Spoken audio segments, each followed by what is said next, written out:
What if I told you that you could do twice the amount of studying you're doing right now in half of the time? So instead of spending 20 hours a week or 10 hours a week, you could do it in 5 or 10 and do twice the amount that you're doing. And it wouldn't be boring. It wouldn't be hard to get into. Because sometimes, let's face it, it does become boring. It does get hard to get started. It does become hard to stay on track. But what if it doesn't have to be? What if I told you that it could require less effort, it could be more fun, and much more exciting? In this video, I'm going to explain for you 11 ways that you can do exactly that, how you can learn to study smart.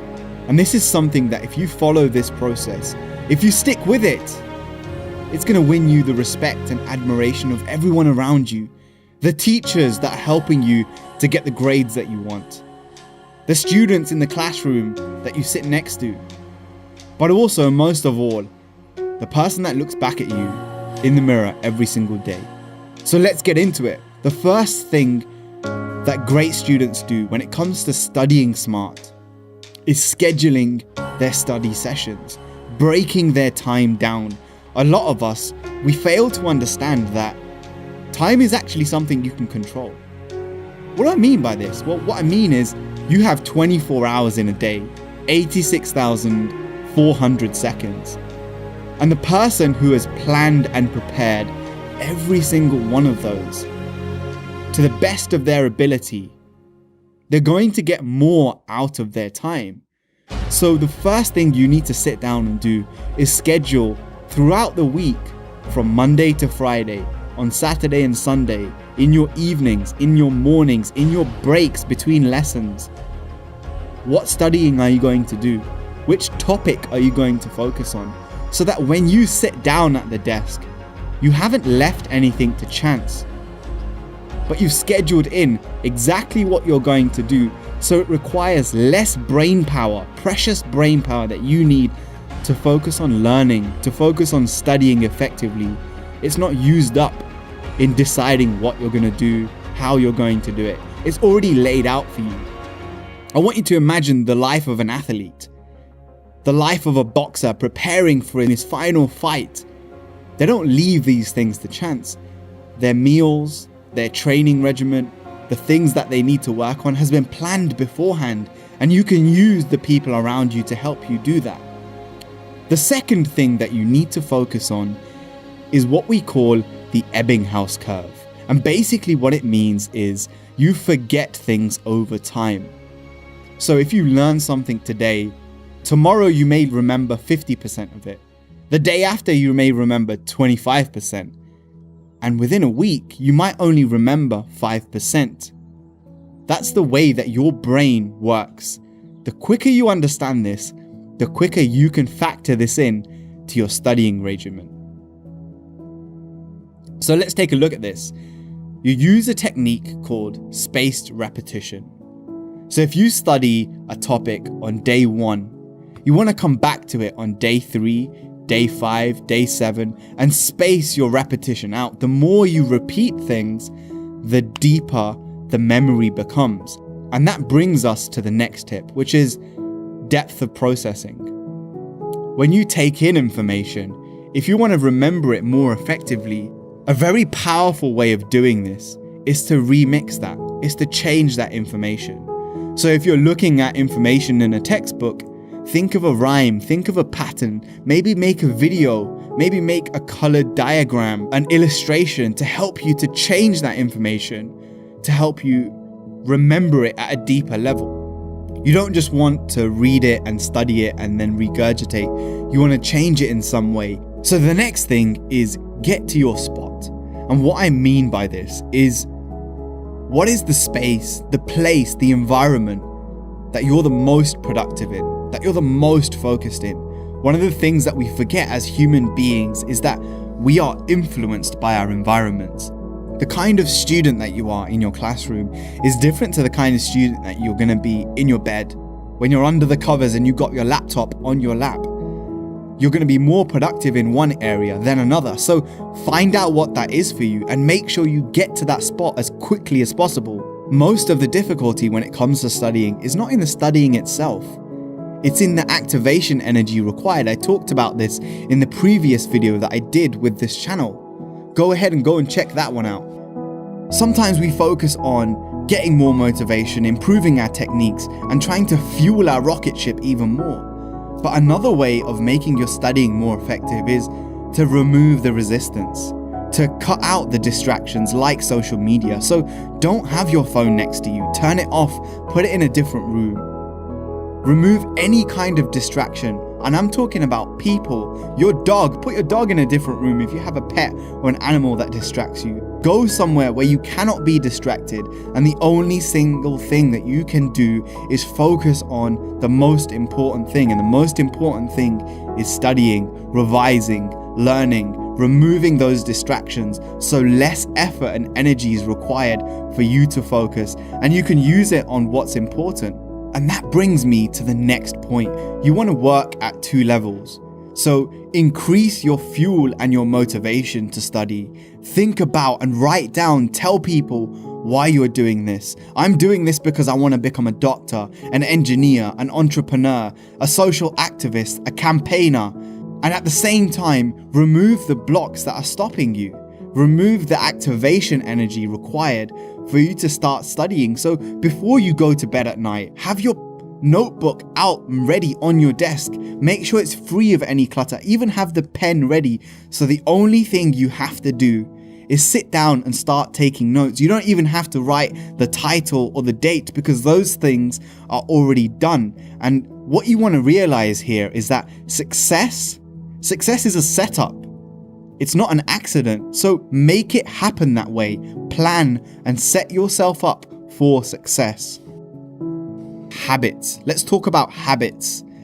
Because as much as you want to be motivated, if you want these things to be effortless, you need to build habits. Now think about brushing your teeth every morning. When it comes to brushing your teeth, it doesn't require motivation. You don't watch a motivational video for you to brush your teeth, or for you to go to the toilet, or for you to put your shoes on in the morning. The only thing you do is you do the habit. And so by building habits, you make it easier and easier for you to execute the thing that you need to do. Habits don't require motivation. So how do you build the habit of studying effectively? You start small. You start with a small habit and you progressively make it harder and harder. So you might start off at the beginning with doing 10 minutes in the morning. And then your goal is simply to be consistent for 2 weeks, just studying 10 minutes every morning, very focused, very effective. And then you make it 15 minutes, 2 weeks again, very focused, very effective. And then you move to 20 minutes. And the next thing you know, you're doing 2 hours every single morning before you even get to school, college, or university. And you graduate your habits gradually over time. The problem that a lot of us have is we try and do too many things at once, focus on one thing. And that brings me to my next point. Know what it is that you're looking for when it comes to revision, when it comes to studying. So be smart about it.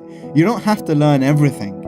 The examiner, the teacher in the classroom, know what it is that they are looking for. Play the game, because this studying game that you're in right now, this period of your life, some of the things that you're learning are functional and some of the things that you're learning are lifelong practical things. So know the difference. If there is something that you need the examiner to see, if there is a way that you need to present your essays, if there's a way that you need to present the information, give it to them that way.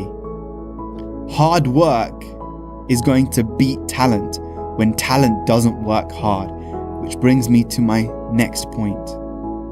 It's not just about your genetics. It's not just about what you're capable of. You might be the smartest student in that classroom, just like I was, but if you don't work just as hard as the 20, 30 other people in that room, they're going to beat you. They're going to destroy you. And when it comes to that day at the exam, they put in more hours than you. They studied better than you. They looked at past papers. They spoke to other students about what they needed to do. And they were just sharper when it came to that moment, like a samurai who keeps his sword sharp. When the moment came to strike, they didn't hesitate. They only needed one opportunity, and I want you to be as sharp as you possibly can. So focus on putting in the hours. So we got 2 more points left, and these are probably the most important. I need you to really hear me now. When you study, I don't want you to study like a student. I don't want you to study like anyone in your classroom. I want you to study like a lecturer. Now imagine the way that your teacher or your lecturer studies for the classroom. If they were sitting that exam, if they were sitting down for that study session, what are the things that they would do differently? What are the books that they would read differently? What kind of research would they do? And really get yourself into their shoes, into their mindset, because that's what's going to take you 10x forward. It's going to take you 10 steps further than you are at the moment. If you think like a beginner, you're going to prepare like a beginner. But if you learn to think like a master, like the lecturer, like the person who's teaching everybody else, what level of preparation would that require? And then act in accordance with that. And the final, most powerful, practical technique when it comes to studying smart is what's known as the low-key method or the loci method. And to keep it simple, it means this. If you're trying to learn a new language, let's say you're learning Spanish, use your room, use your house that you live in to hold different memories in different places. So I used to use this when I was studying for French. I'd keep all of the things related to sports in one room. I'd keep all the things related to common conversations in my kitchen. And I would put labels on things.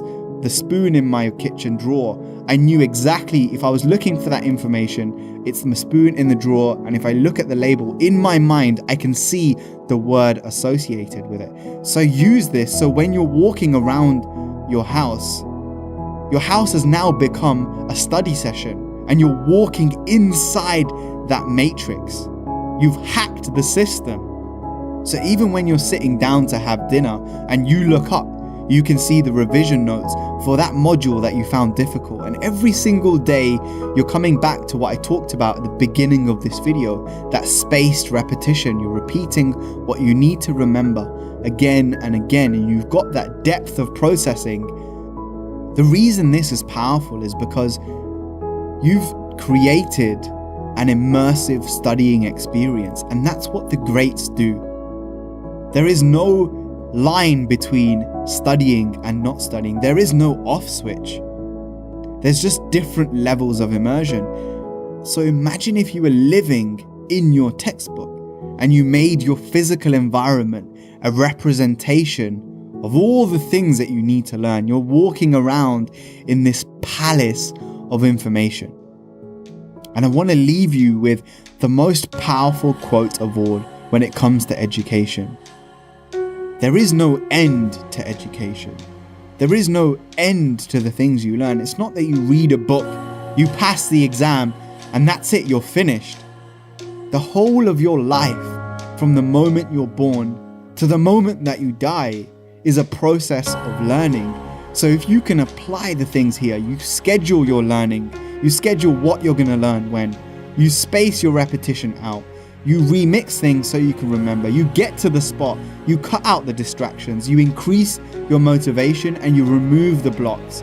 You start with small habits and progressively make them harder and harder and harder. You know what it is that the person you're studying for is looking for, so you learn those things. You're practical about it.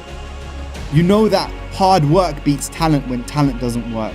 You study like you're a lecturer and not a student, and you use that loci method to turn the environment that you're in into a wealthy palace of education. There is no reason why you can't achieve more, do more, and like I said at the beginning of the video, you make your studying more effective so you can do twice as much in half the time. And now it's become effortless, exciting, and fun. And those are the 11 ways that you do it. Accept only the best and nothing less. I'll see you in the comments below, and make sure you check out my other video on motivation to study. Peace.